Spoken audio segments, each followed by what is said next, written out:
AQ events better than your expectations.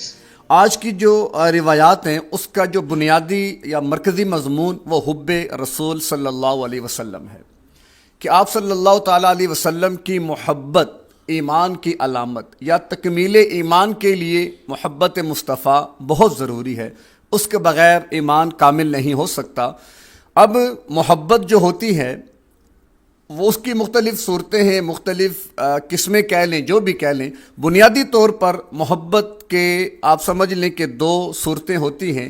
ایک ہوتی ہے طبعی محبت، طبیعت کا اقتضاء۔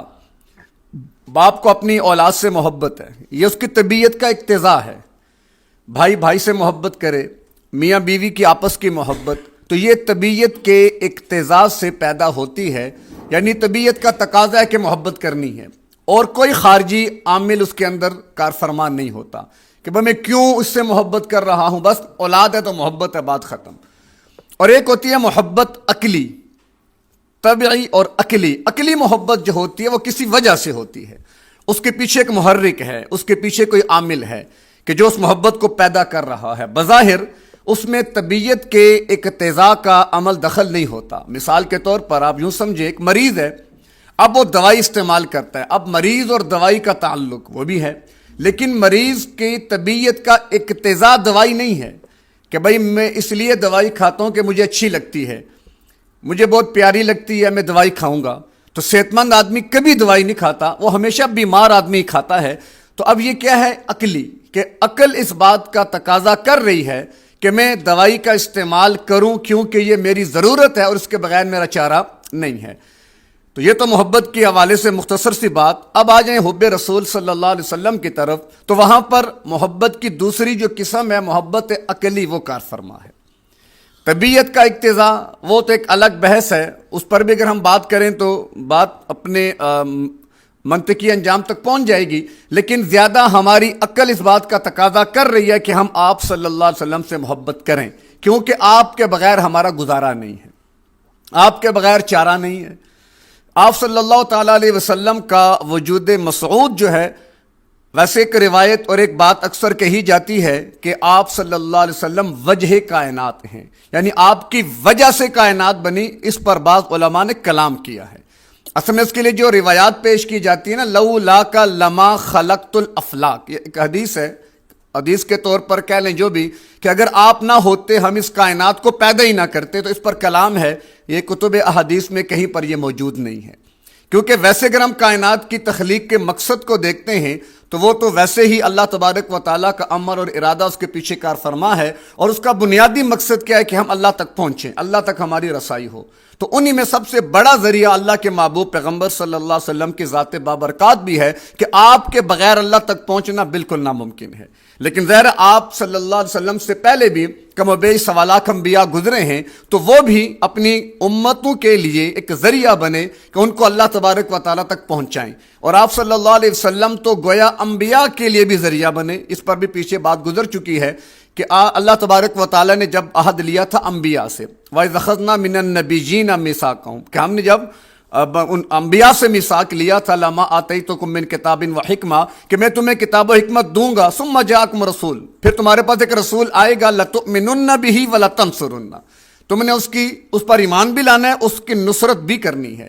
تو یہ یعنی کہ دو آپ کہہ لیں کہ پروگرام، دو جلسے کہہ لیں عرف عام میں، جو اللہ تبارک و تعالیٰ نے عالم ارواح کے اندر منعقد فرمائے تھے۔ ایک تو عہد الست والا، جس میں عمومی تمام ارواح کو اللہ نے جمع فرمایا تھا، الست بربکم قالوا بلا شہدنا، کہ سب نے کہا تھا ٹھیک ہے۔ وہ جلسے کا جو عنوان تھا وہ تھا ربوبیت، کہ اللہ تبارک و تعالیٰ نے اپنے رب ہونے کو ان کے سامنے واضح فرما دیا، اور یہ عمومی جلسہ تھا۔ پھر ایک خصوصی جلسہ ہوا صرف انبیاء کا، یعنی عمومی جلسے میں نبی غیر نبی سب شامل تھے، البتہ خصوصی جلسے میں صرف انبیاء تھے۔ بس تمام انبیاء کو اللہ تبارک و تعالیٰ نے فرمایا کہ آپ کو کتاب و حکمت ملے گی، البتہ اس کے لیے ایک چیز ذہن میں رکھیں کہ ایک نبی آئیں گے آخر میں کہ جس پر ایمان لانا اور اس کی نصرت کرنا تم سب پر ضروری ہے۔ لَتُؤْمِنُنَّ بِهِ وَلَتَنْصُرُنَّ۔ اب سوال تو ذہن میں آئے گا کہ آپ تو آخر میں تشریف لائے، انبیاء تو آپ سے پہلے ہو کر چلے گئے۔ تو بہرکیف اب علمی ابحاث ہے اس کے اندر، ایک نقطے کی بات چھوٹی سی تفصیل معراج کے موقع پر مسجد اقصی میں جو آپ صلی اللہ علیہ وسلم نے تمام انبیاء کی امامت کروائی تھی، تو گیا ایمان کا جو عہد تھا وہاں پر پورا ہو گیا۔ ایمان لایا تو اپنے امام تسلیم کیا، جو خود مقتدا تھے معراج کے موقع پر مقتدی بن گئے، جو خود اپنی قوموں کے امام اور پیشوا تھے اللہ کے محبوب پیغمبر کی اقتداء میں وہ مقتدی بن گئے۔ تمام قوموں پر یہ لازم تھا اپنے نبی پر ایمان لائیں، انبیاء پر یہ لازم تھا کہ وہ امام الانبیاء پر ایمان لائیں۔ تو یہ اس میں بڑی تفصیلات ہیں۔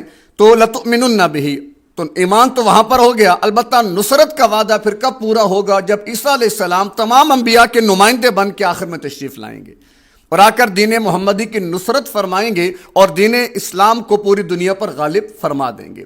تو یہ اللہ تبارک و تعالیٰ نے جو آپ کہہ لیں کہ 2 جلسے، تو بات کہاں سے کہاں نکل گئی۔ تو آپ صلی اللہ تعالیٰ علیہ وسلم کی محبت، اور بات یہ چل رہی تھی کہ جو لولا کا لما خلقت الافلاق والی روایت ہے وہ کوئی اتنی مستند نہیں ہے، باقی آپ صلی اللہ علیہ وسلم کی فضیلت تو بہت بلند ہے۔ اب اس کا یہ مطلب ہرگز نہیں کہ اب آپ کی شان کم ہو گئی، ایسی بات نہیں ہے۔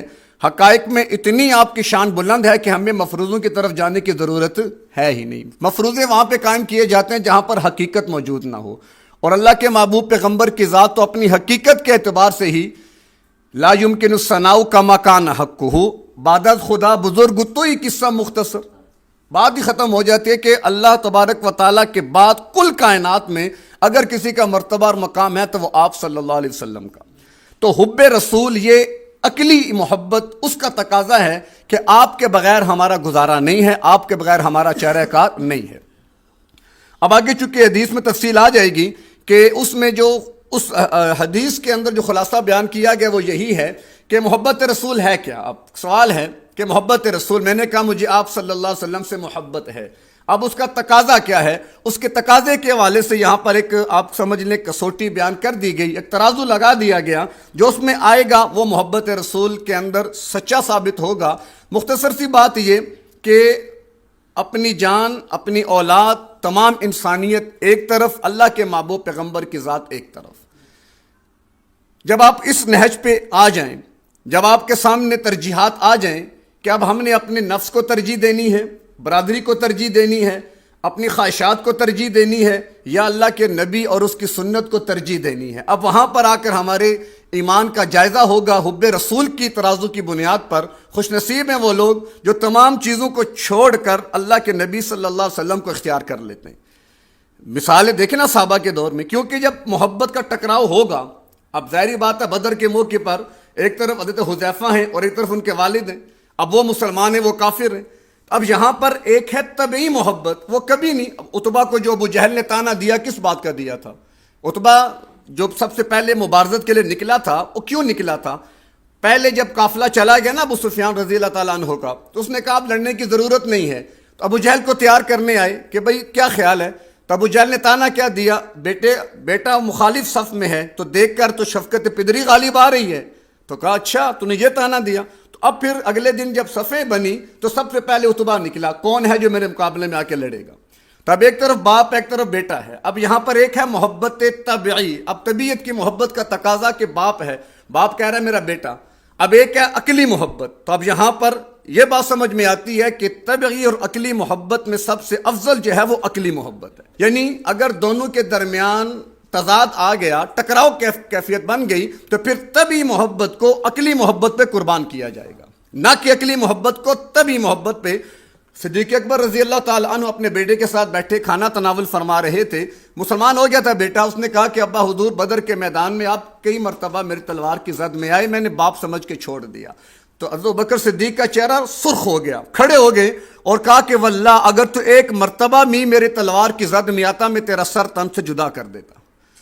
کیوں؟ ایک تھی طبعی محبت، تو بیٹے نے بات کی طبعی محبت کی اور صدیق اکبر نے بات کی عقلی محبت کی۔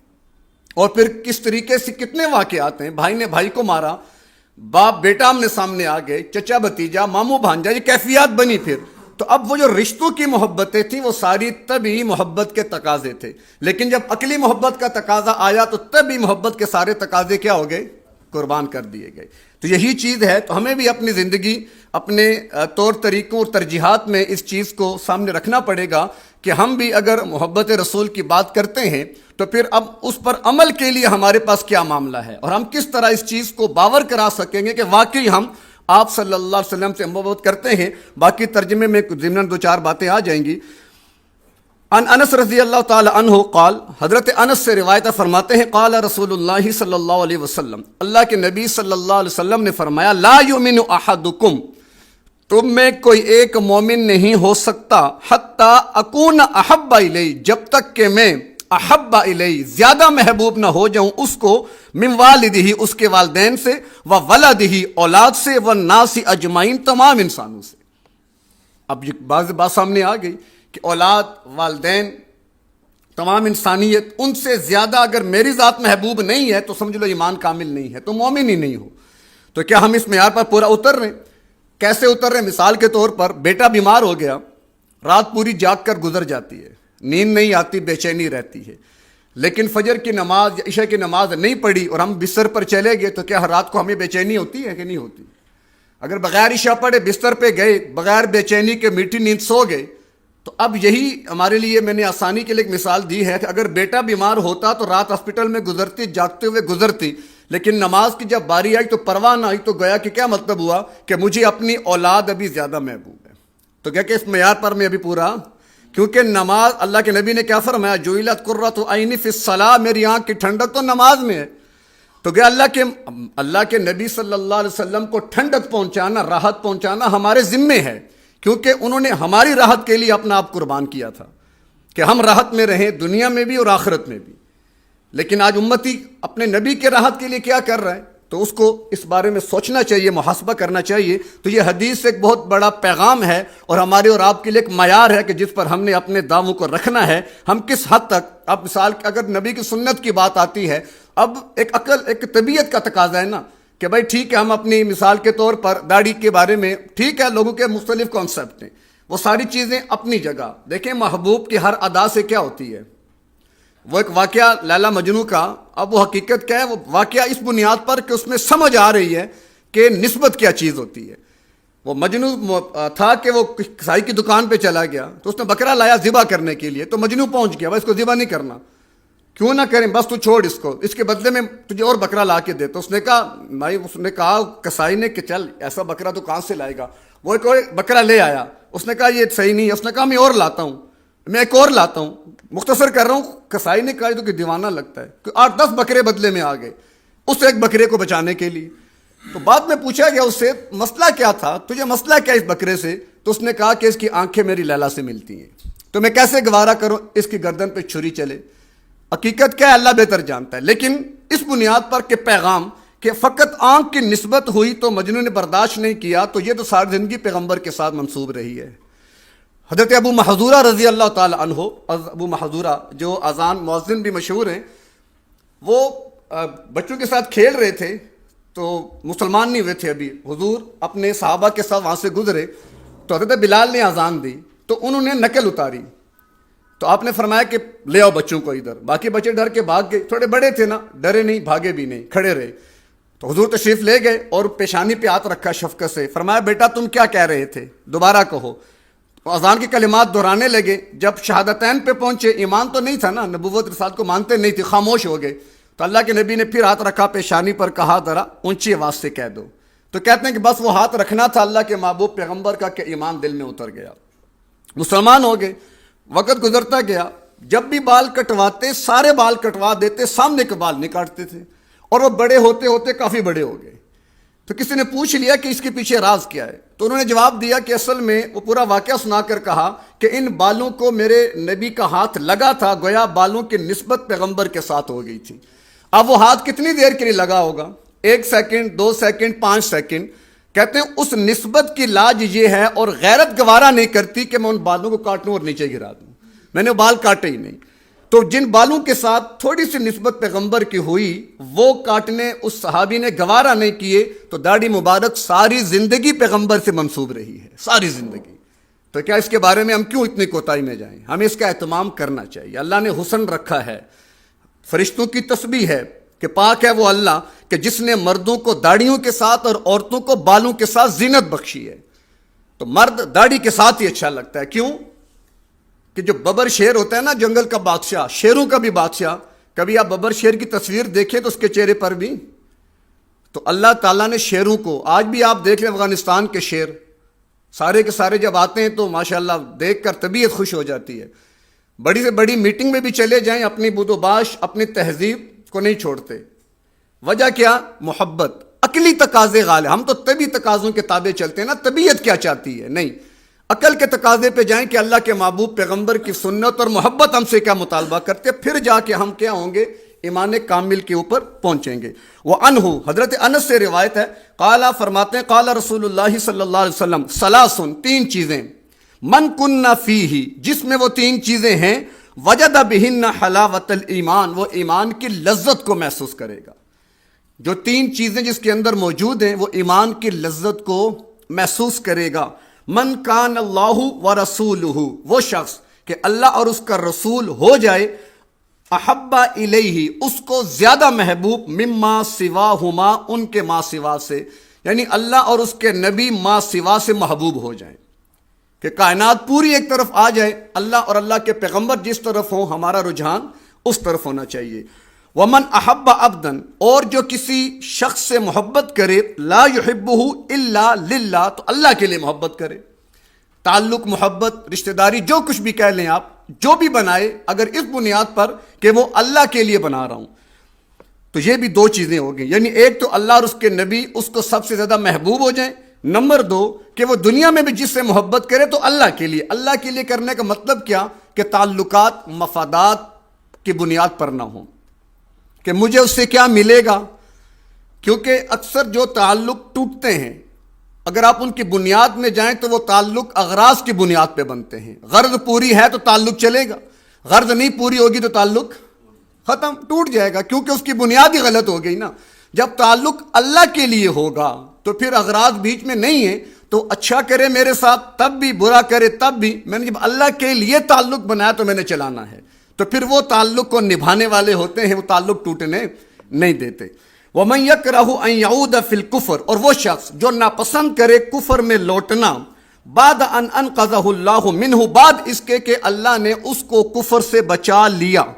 کما یکرہ، جیسا کہ وہ برا سمجھتا ہے، ناپسند کرتا ہے، ان یلقا فی النار، کہ اس کو جہنم میں ڈال دیا جائے. یعنی جیسے آگ میں جانا ناپسند ہے، اسی طرح ایمان سے کفر کی طرف جانا اس کے لیے کیا ہو جائے؟ ناپسندیدہ ہو جائے. اب ایمان سے کفر کی طرف جانا، اب ایک تو ہے نا کہ حقیقتاً ہم ایمان کا انکار کر کے تو کافر نعوذ باللہ بن جائیں، اور ایک یہ ہے کہ کچھ تقاضے ایمان کے ہیں، کچھ تقاضے کفر کے ہیں. اگر ہم ایمانی تقاضوں کو چھوڑ کر کفر کے تقاضوں پہ چل پڑے، اگرچہ زبان سے اظہار تو نہیں کیا لیکن ہم اس روش پہ آ چکے ہیں کہ ہم ایمان کو چھوڑتے چلے جا رہے ہیں، تو خدا نہ خواستہ ایک وقت ایسا نہ آ جائے کہ پھر حقیقی ایمان سے بھی ہاتھ دھو بیٹھے، کہ جب ایمان کی صفات جو ہم سے نکلیں گی تو ایمان حقیقی بھی ہو سکتے ہمارے دلوں سے نکل جائے. تو اس لیے تاکید فرمائی کہ جیسے آگ میں ڈالا جانا یہ کسی کو پسند نہیں ہے، تو یوں ہی ناپسند ہونا چاہیے ایمان سے واپس کفر کی طرف جانا. اور میں نے وضاحت کر دی جیسے حقیقی طور پر یہ بات ہے، تو اسی طرح اس کے ثمرات کے اعتبار سے بھی یہ بات ہے. تو اللہ ہمیں سمجھنے کی اور اس پر عمل کی توفیق عطا فرمائے. AQ Events, better than your expectations.